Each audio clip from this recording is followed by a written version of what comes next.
All right, what's going on, guys? This is Rob, and we are back with the lives and deaths of Wolverine. And this is not a Wolverine comic.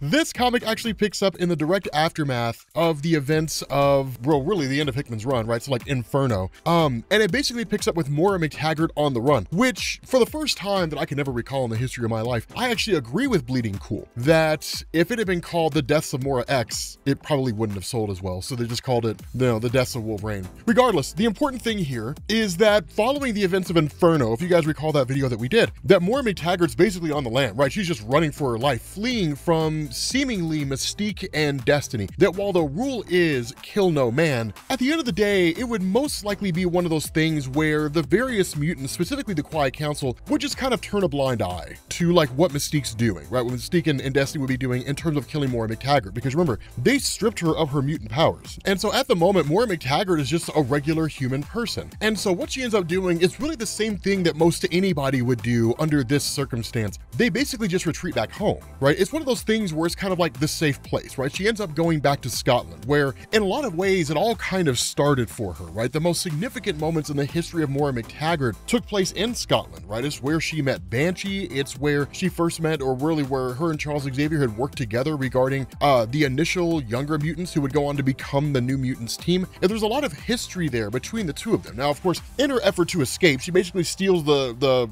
vehicle of a guy that's just packed with sheep, right? Which just kind of seems like a dick move, but basically just takes off, right? Just gets out of there as fast as she possibly can. The problem with this is that she basically ends up coughing up blood while she's here. And that's when she starts to realize something's wrong. And so at that point, we actually switch over a few days later to Krakoa and the Green Lagoon, right? Now, you guys know the Green Lagoon is basically the bar in Krakoa where everybody goes, they hang out, they party, all that kind of good stuff. But then people start to realize that there's something going on with Black Tom's drink, right? That something's wrong here. They don't know exactly what it is. They suddenly just know that something's off. And so what this does is it leads to a kind of investigation where there is this sort of poking around, trying to understand what's happening. Now, of course, as Black Tom's doing this, it's one of those things where he's like, okay, there's something wrong with like the veg, right? Basically the substance they use to create these drinks. And that while there have been earthquakes before, what seems to be happening now is something much greater than what they've experienced. And so once Black Tom gets to where the veg is, right? The source of like the different drinks and all that kind of stuff, there's just some giant egg that's growing there. And we have no earthly clue what it means, right? And so at that point, you basically switch over to the city of New York. Now, of course, this is MoiraMacTaggert getting a kind of exam of sorts, but she's also talking with Dr. Jane Foster, who of course you guys know was previously Thor. Now, a lot of this has to do with the fact, and that's kind of one of the questions people would ask is,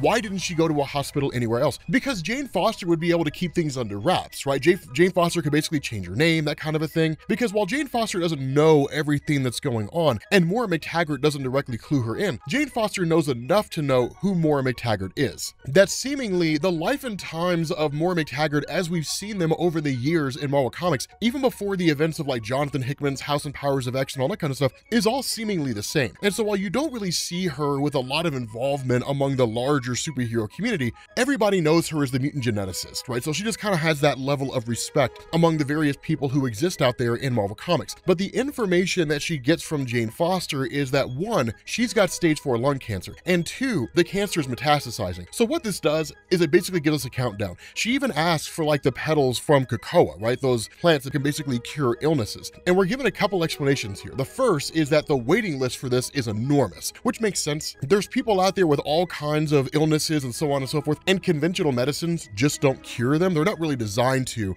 because of the fact that these illnesses are so incredibly advanced. But at the same time, even if any of these medicines from Krakoa were available, it wouldn't be able to cure the cancer of MoiraMacTaggert. Now, this is kind of a mainstay of Marvel Comics, and it's one of those things that Marvel never really bothers to make sense out of, right? Ever since the death of Captain Marvel's storyline way back in the day, right? Back in the 1980s, that has been one of those things where essentially cancer is like the end-all be-all for anybody in the superhero community, and it doesn't really matter who they are. Now, how you reconcile this with someone who's like an external, with a person who is, by all standards of measurement, legitimately immortal, meaning they will never die of any illness or disease or anything along those lines, that the only way to kill an external mutant is to cut their head off their shoulders. That's it. Right? It's the only way to kill them. But if you never harm them, and presumably they don't really have the power of indestructibility, they will live until the Earth dies, right? It's just kind of how those things exist. And that's assuming they don't find a way off the Earth, right? They would just continue living on until the end of all things, basically until the universe collapses, right? That's just kind of the gift, or even the curse, if you want to look at it that way, of being an external. How do you reconcile that, right? How do you reconcile it with somebody like Thanos, or somebody like Wolverine, or Deadpool, or people like that with a healing factor? And so it's one of those things where you would have to believe by now, if for no other reason than self-preservation, surely humanity would have found a way to take the healing factor of somebody out there, whether they take it by hook or by crook, and then use that as a means to basically create a cure for cancer, even if Krakoa hadn't done it. Because we have to believe that somebody like Wolverine or Deadpool wouldn't be able to die from cancer. I mean, it's just one of those things Marvel never really reconciles. It's just kind of like, if you're a hero and you get cancer, that's the end of you. Done, right? And that's just kind of, that's how they treat it. And so as a result of this, of course, Jane Foster asked MoiraMacTaggert, like, what's going on? Like what, you know, why are you not going to Krakoa in order to get these medicines? Like, what's happening here? And of course, Moira doesn't really give up the goods. She doesn't really give like a full-on explanation. And in fact, it's one of those things where Jane Foster is like, you came here asking for a favor, and I'm happy to help in any way I can, but I need to know more. Why are you coming to me instead of them? And the response is,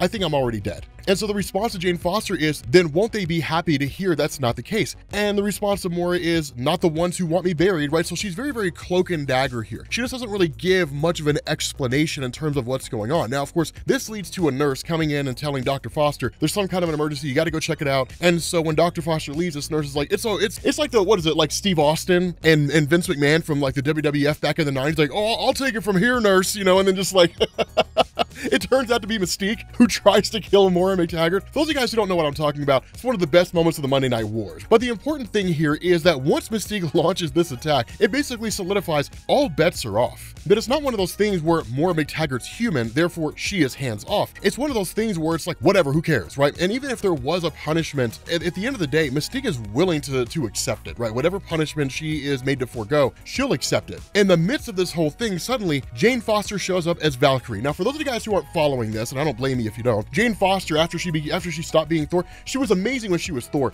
Anybody who disagrees with me is wrong. Once that was done, they just kind of shuffled her off to the cornfields and turned her into a Valkyrie, and she's just kind of been there ever since. But that's basically the gist of it, right? I mean, she had her own solo series for a little while. I think it got canceled. It was okay, but it wasn't nearly as good as Jason Aaron's Thor run where she was Thor. But the whole thing behind this is that she kind of shows up here, right? And it's just kind of like, okay, I will buy you time. Now, the irony behind this is that we can kind of interpret this twofold. One, either it really is Jane Foster just rescuing MoiraMacTaggert and buying her the time she needs, or two, MoiraMacTaggert is definitively going to die, because the Valkyries only ever show up to a person when they're dead or dying, and that's it, right? That's the only time you ever really see them. Like, they whisk them away to basically the afterlife, Valhalla, and so on and so forth. Now, of course, it really seems to be here that she's basically just rescuing MoiraMacTaggert, and MoiraMacTaggert literally lunges out of like a window, right? Just like jumps out of this thing. But when you switch back over to like Black Tom Cassidy and everything going on in Krakoa, where Black Tom is basically investigating, there's a portal that opens, and then when it does, he basically gets killed by whoever it is that entered into this portal. Now again, his death doesn't matter, they can always resurrect him using the 5. But at the end of the day, the big thing that goes on here, and what's kind of interesting, is the story just kind of hops and skips around. Even for the realm of comic books, it's a little questionable. Like MoiraMacTaggert jumping out of a window. Okay, well, how did she survive? Doesn't matter. She's basically just making her way and just trying to find some way to get away from Mystique, and she doesn't know if the person looking at her funny is Mystique or anything like that. It's one of the things that makes her so dangerous, is that Mystique could literally be anybody, and because she's been around for so long, and because she's so deadly, she could just be some kindly old woman who walks by you and then just reaches up and slashes your throat, and no one realizes what happened. You just collapse and you die, and Mystique just keeps on going, and no one has any clue what took place, right? Maybe not even the cameras would catch it if she knows where the cameras are. And so she's basically just kind of walking around, trying to find a place to hide, getting various, ways to create a disguise for herself. But while all that's going on, the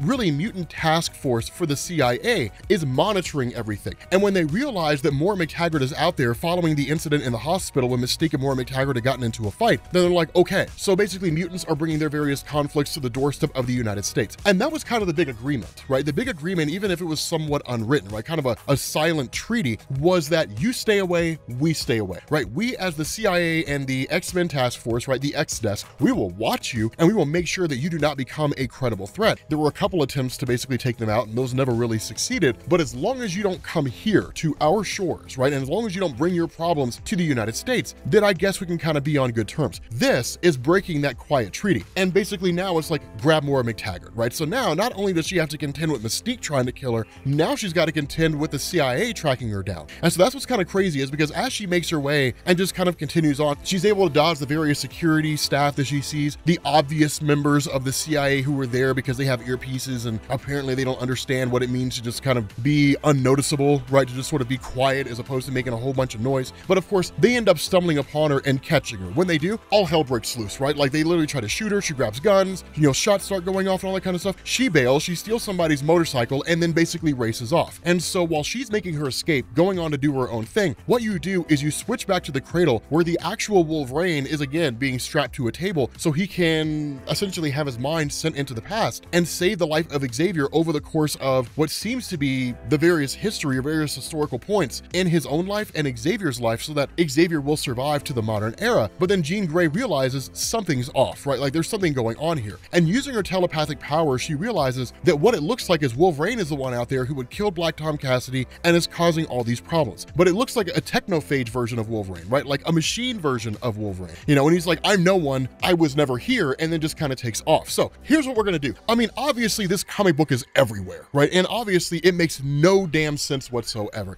which is really kind of disappointing, because to be honest with you guys, I mean, this story was written by Benjamin Percy, and Benjamin Percy never disappoints. So maybe it's one of these things where the story gets a lot better as it goes on, but right now, this is not a Wolverine story. I don't know why it's called The 10 Deaths of Wolverine. It should be called like The Death of MoiraMacTaggert, which again, they probably didn't do that because nobody cares about MoiraMacTaggert. And if there was a book that was called Moira X, nobody would buy it. So that's probably why they called it this. So I will leave it to you guys. Do you want me to continue covering this, or do you not care? Now, I'll continue to read it. So if something really, really cool happens later on down the line, then maybe we'll bring it back. But if you guys are like, Rob, this story is ass, I don't care, no one's interested, then yeah, we'll just kind of cut it loose, right? I'll look at the analytics, right? I'll look at the audience retention and all that kind of stuff and get a feel for whether or not people like it beyond the vocal minority in the comment section. But let me know what you guys think down there. And yeah, I will catch you all later. Peace.